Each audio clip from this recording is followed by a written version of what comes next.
படம் வந்து நீங்கள் எல்லோரும் பார்த்துருக்கீங்க, நல்ல ரிவ்யூ சொல்லியிருக்கீங்க. நன்றி. நீங்கள் தான் வந்து இந்த படத்தை மக்களுக்கு நல்லபடியாக சேர்க்கணும்.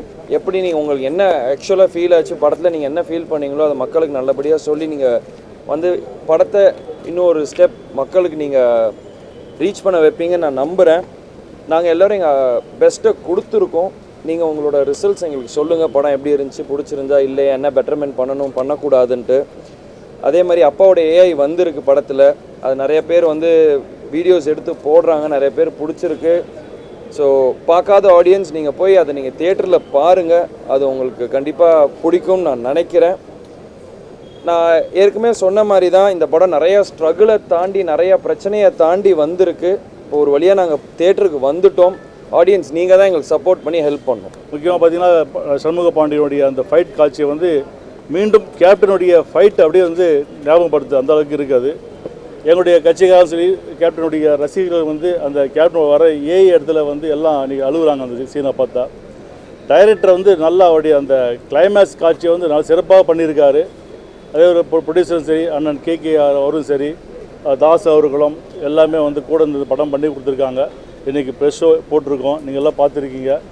எப்படி கேப்டன் நீங்கள் சப்போர்ட் கொடுத்தீங்களோ அதே போல் எங்களுடைய ஹீரோ இப்போ யாரோ சொன்னாங்க, ஒரு பேர் டைட்டில் வச்சாங்க.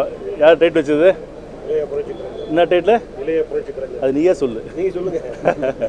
அவர் டைட்டில் வச்சிருக்காரு. இவரெல்லாம் கேப்டனுடைய பழைய நண்பர்கள், எனக்கும் நண்பர் அவர். இளைய புரட்சி கலைஞர் டைட்டில் வச்சுருக்காரு. அவருக்கு நன்றி தெரிவிச்சிருக்கோம். அது உண்மையாகணும். அந்த டைட்டில் வந்து உண்மையாகணும்.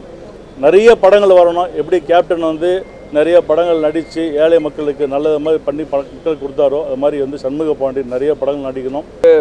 அப்பாவோட அந்த ஒரு பாடி டபுளை வச்சு பண்ணும்போதே எனக்கு வந்து ரொம்ப எமோஷ்னலாக இருந்தேன். அன்றைக்கே நான் செட்டில் ஒரு 2 வாட்டி அழுதேன். யாருக்குமே தெரியாது, நான் ரூம் போயிட்டேன்.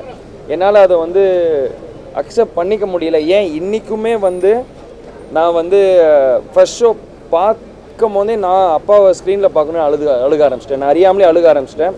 வெளியே வந்து ப்ரெஸ் மீட் கொடுக்கும்போது நானும் சரி அண்ணனும் சரி கண்ட்ரோல் பண்ண முடியல, பிரேக் டவுன் ஆயிடுச்சு. அந்த எமோஷன் எங்களுக்கு இன்னும் இருக்குது, கஷ்டமாக தான் இருக்குது அப்பா எங்கள் கூட இல்லையேன்ட்டு. ஆனால் மேலேருந்து எங்களுக்கு ஆசீர்வாதம் பண்ணுறாருன்னு ஒரு நல்ல நம்பிக்கையில் நாங்கள் மூவ் ஆன் பண்ணி போயிட்டுருக்கோம்.